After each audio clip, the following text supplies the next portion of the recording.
veteran crisis hotlines were randomly fired, right? Yeah. This is something we've been working on as Democrats and Republicans for years, for people to know if you call this number at any time, someone's going to talk to you so we can help you out. And Vapor and Big Butts and Big Balls boys, all those Elon Musk guys, I don't know what their names are, arbitrarily fired these guys because they don't know any better. And they're veterans of the meme wars, though. Ruben. Yeah, I'm sure. Yeah, I'm sure they got carpal tunnel syndrome or whatever.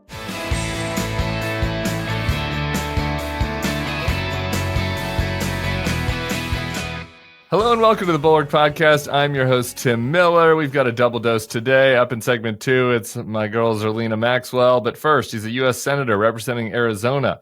He was previously a U.S. Congressman. He was deployed to Iraq in 2005 as a Marine infantryman. His name is Senator Ruben Gallego. How you doing, Senator?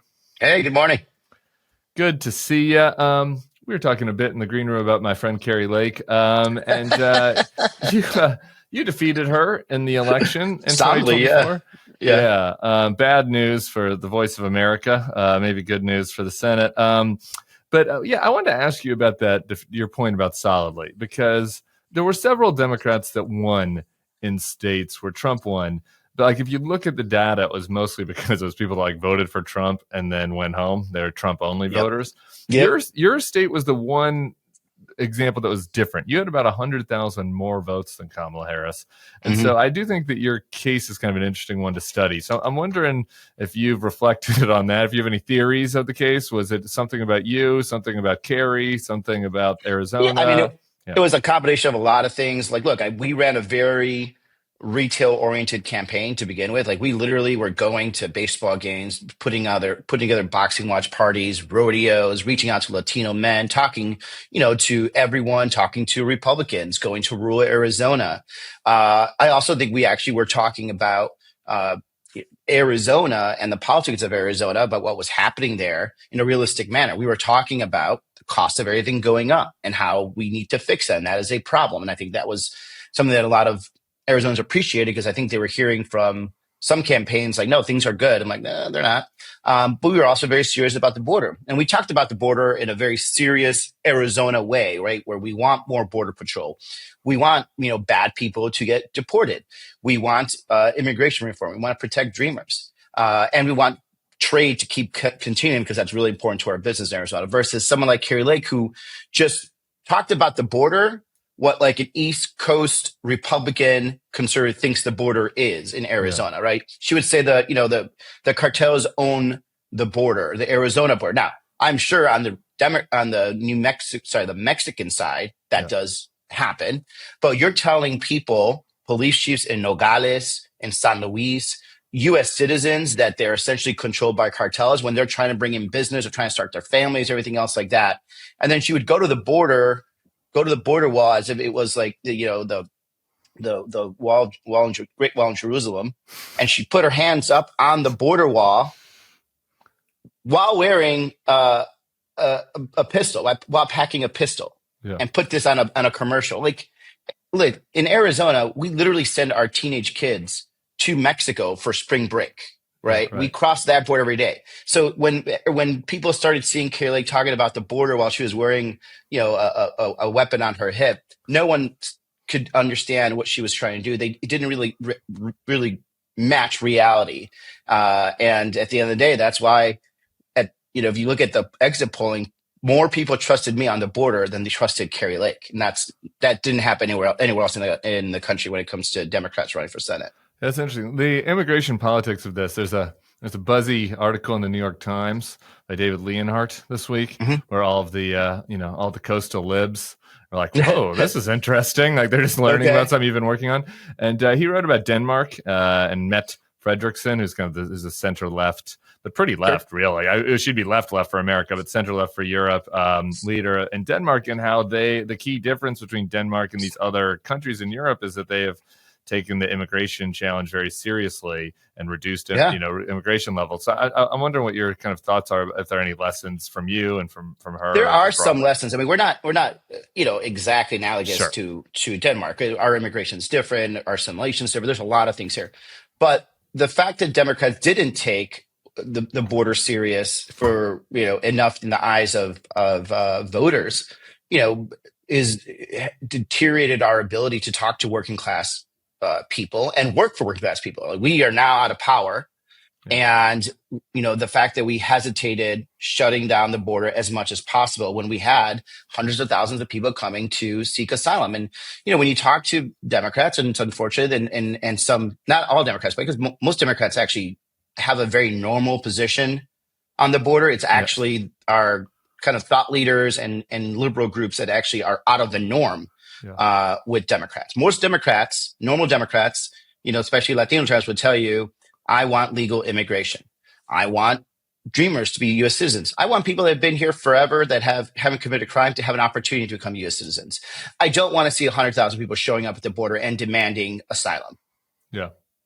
And the thing that we messed up, and the Democrats, you understand, is that instead of saying that, when there was attempts to do that, there was huge pushback. I remember one thing. Do you remember when Kamala Harris said, "Don't come here"? Yeah. Don't come here. Do not come. Do not come.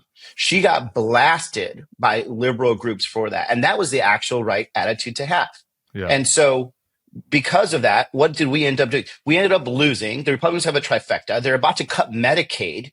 They're going to gut the poor so they could feed Elon Musk and all his rich buddies, because we couldn't get this one aspect down correct, because we were worried about this very small niche group of people that don't even represent the average working class Democratic vote. So we have to figure out, what do we want as Democrats? Because we can't have it all. We can't have a very, very open border ideology, open immigration ideology, and then also want working class policies to exist and all these other issues. We have to say, like, you know what?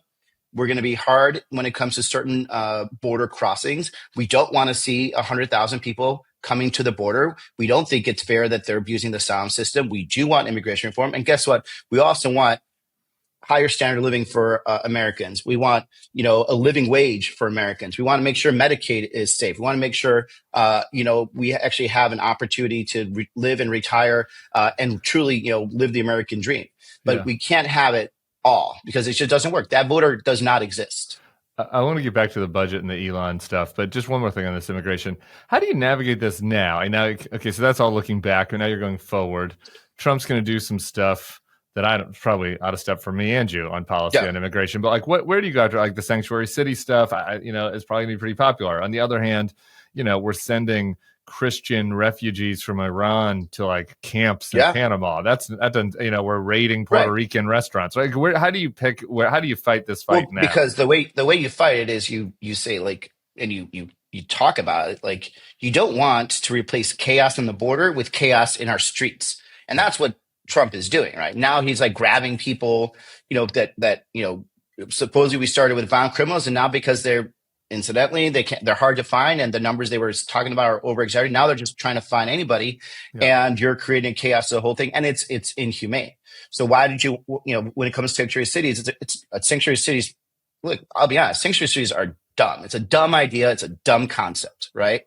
And any city that has sanctuary, you should get rid of it and replace it with a real sane process, which is, if you are a person who is illegally in this country and you are reporting a crime, we will not ask your status. That's all you have to do, right? And that's what the aim of sanctuary cities was at the beginning of this.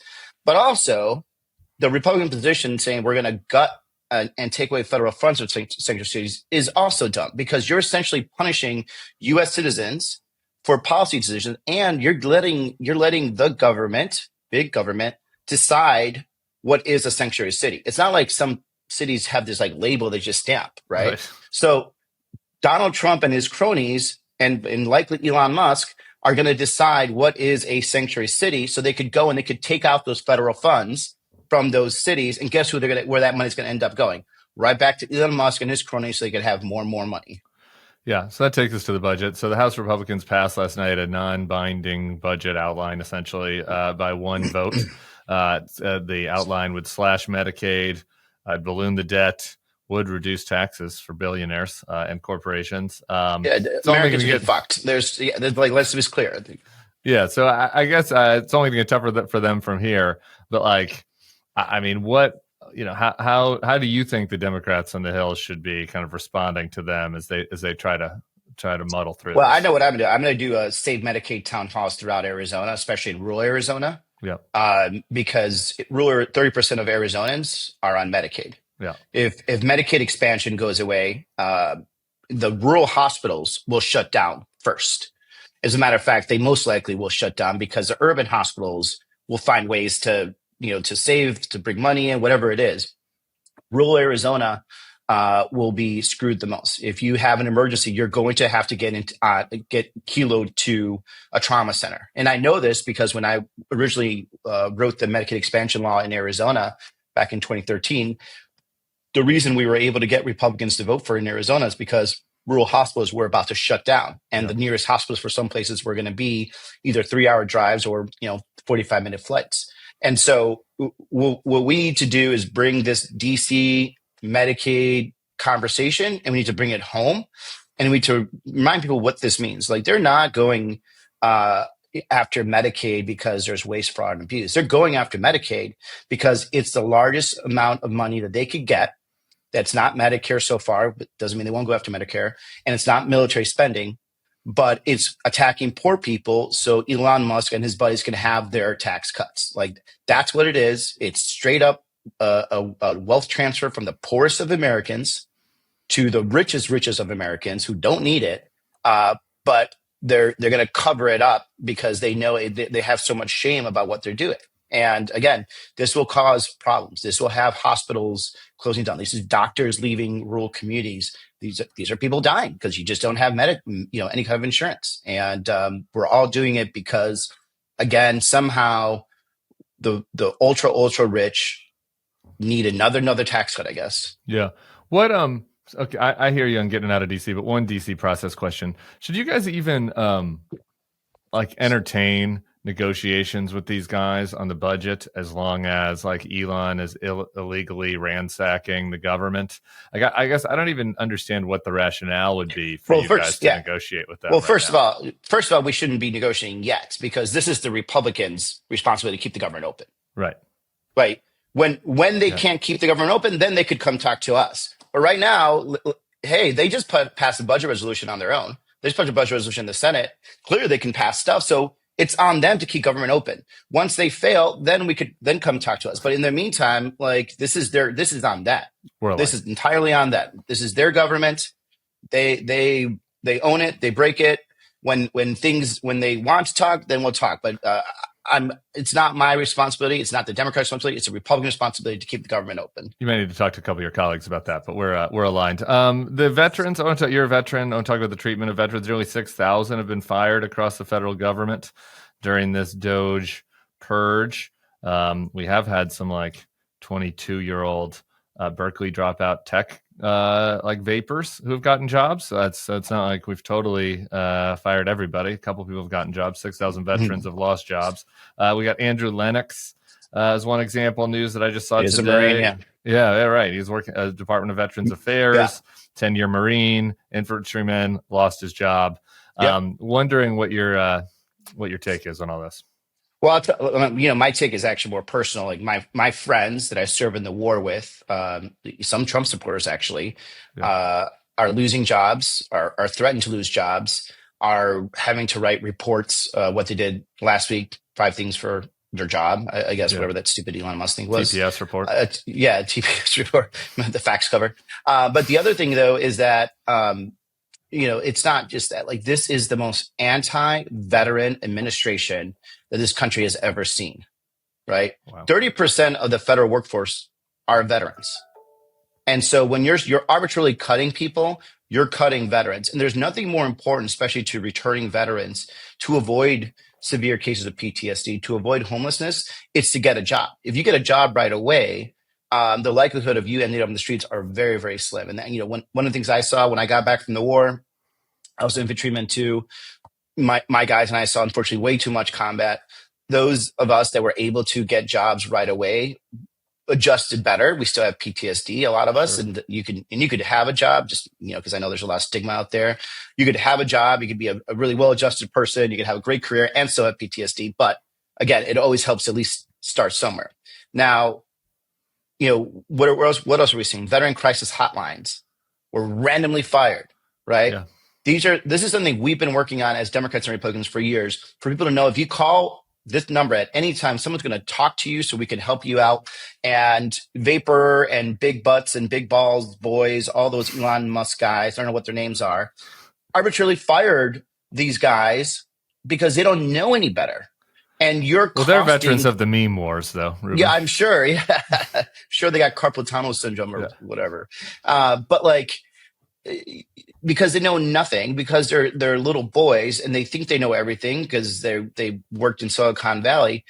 They probably just were looking at a line item and didn't, actually look into what that line item actually means. Like, well, that is someone who is, on the phone at home. I'll give you another good example when it comes to remote working. A lot of veterans do remote work. Why? Well, some of them because they're still they're married to other military personnel, and it's easier for them to work remotely and find gainful employment where they are, because a lot of times in these areas there's not much employment for spouses. Some of them actually have disabilities that allows them, by working from home, it allows them to actually be gainfully employed. Now, if they want to, this is another example from one of the guys I serve with, if he wants to get still stay employment and stay at home, now he has to go to his boss and not just say, hey, I have a disability rating. He has to explain to his boss exactly what his disability is, which is PTSD, unfortunately. And he's going to have to go into detail with that. And every time he either gets a new boss or gets promoted, he's going to have to go through that again, telling a stranger his personal health story in order for him to get dispensation for to be able to work from home. And the other funny part about that, it's actually not funny, is that I was talking to him. He told me that even if he goes back to work, he doesn't have a desk because they're calling everybody back. And so he's in this catch-22. So he is actually now going back to work. He is doing a 75-mile commute every day, there and back, in order for him to keep his job. And it's going to affect him mentally. And this is a man that served in combat, very difficult combat. And all he wants to do is continue working for the government. He's done great work for the government now for 10 years. And if he messes up, they're going to get rid of him because he's just a line item to these, tech boys. That's efficiency in action there. 75-mile drive, then not having a desk. Then my colleague Will Selber wrote this morning. He's an Afghan veteran, and he's kind of writing about these same issues that you're talking about, but saying the Democrats have struggled to learn how to talk to veterans. Have struggled to talk to veterans, at least in the kind of post fallout from all of these wars. And yes, I don't know why. I don't have that problem, but yeah, I agree. Yeah, I think it's weird. You do agree with that? I mean, he wrote that the veterans, exit polls, so this is going to be off a little bit, but said that 30% went to Trump over Harris, and that's a wide margin. What do you think explains all that? That wasn't always true. I mean, if you go back to the Kari and even early Obama, you're talking about the Iraq War, and Democrats, I felt were much more in tune with veterans issues. What do you think is happening? I think number one, economy. Let's go right there. Veterans are working class. This last go around, and I went to a lot of American Legion halls and met with a lot of veterans. They were complaining first about the economy. These young veterans can't buy homes, even though they have access to the VA home loan. Jobs aren't going as well for them. Very pissed off about the border situation. So that's right there. I think also it was a total lie, and we know it. And I tried calling it out that the president Trump was the anti-war president. Clearly, that wasn't true. It's never been true. But they bought into it because it's something they actually do care about. And I also think that where we are strong with veterans, we don't emphasize as much as we did. The president and the vice president passed the PACT Act.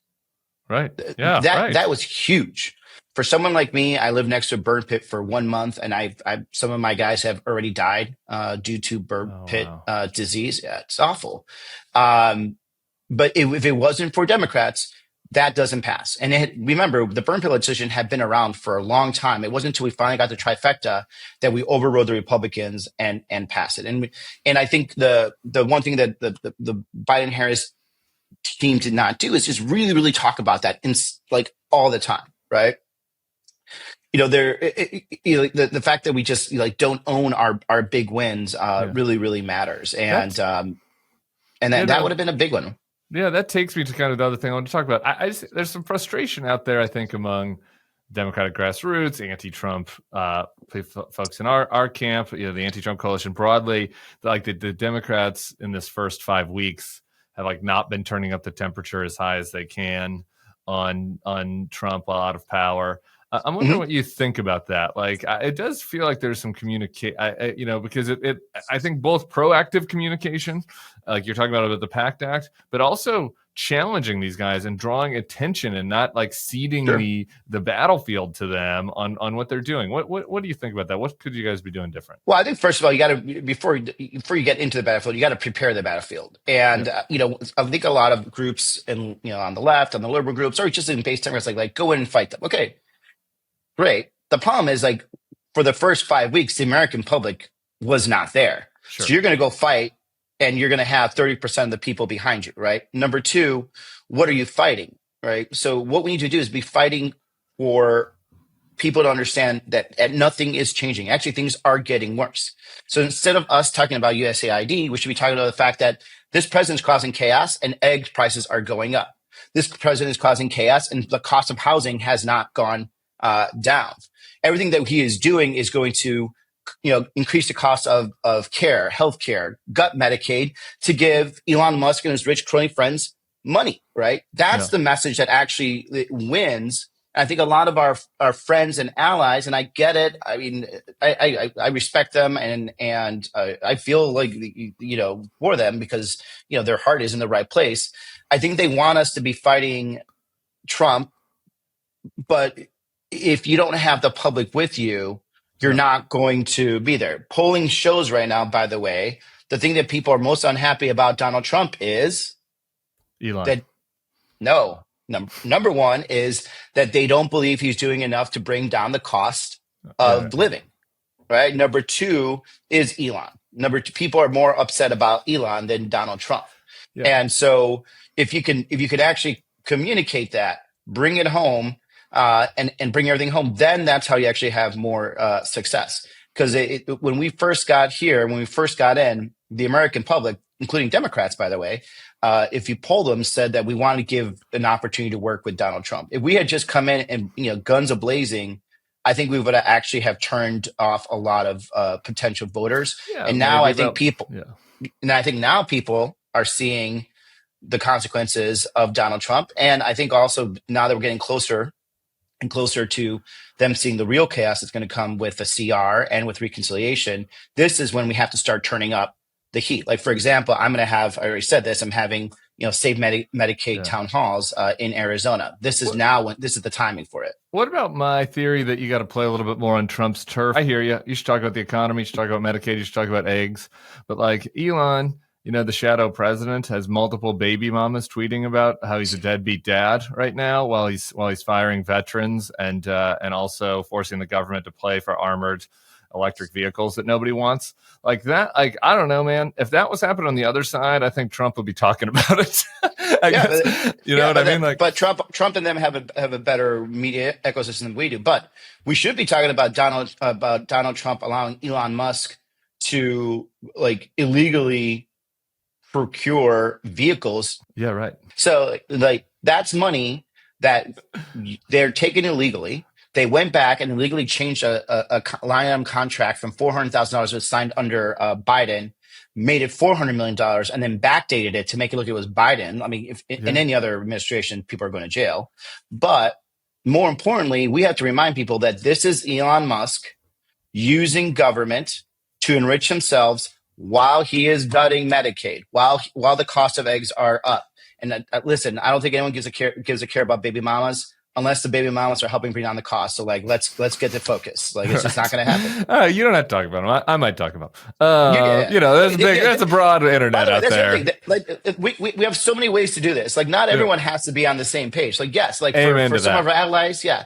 Like, if you want to go after the baby mamas, go after the baby mamas. Like, that's like, I'm not going after the baby mamas. I'm on the side of the baby mamas. I'm going after Elon for fucking over the baby mamas. You want to hit him about the baby mamas, but again, like there's nothing wrong. Like the idea that we all have to have 100% uniform alignment is also incorrect. Like, I don't think we should be faulting our friends, our activist friends, our friends on the left, our normie Democratic friends that are like attacking on all these other fronts. That's fine. Like, it's fine. We all should be doing whatever we can right now. Yeah. Okay. Well, I need to talk with you briefly about crypto. You're the ranking member of the Digital Assets Committee. I think that I guess I'll let you speak for yourself on your view on crypto. I'm like apoplectic about what's happening with crypto. And I don't think people understand the degree to the scam that's being run, between the Trump coin, Tether. Tether is this so-called stable coin that people use for money laundering, terror financing, sanctions evasion. North Korea is using it to get money. Howard Lutnick, our Secretary of Commerce, is like a key player, not anymore, he had to divest, but his kids are now in Tether. Trump has this coin. I mean, like, these scams are unbelievable. We would not allow these scams in any other industry. So like, where are you at? Like, how do you balance credible crypto with investigating? Because there's no regulation. So what we need to do is regulate out these scams, right? Because these scams are problematic. They are used for, like you said, illegal transactions. A lot of them are just pump and dump scams, everything else like that. Versus there are some legal and not legal, because they're all legal until we put some regulations together. Legitimate, cryptocurrency, right?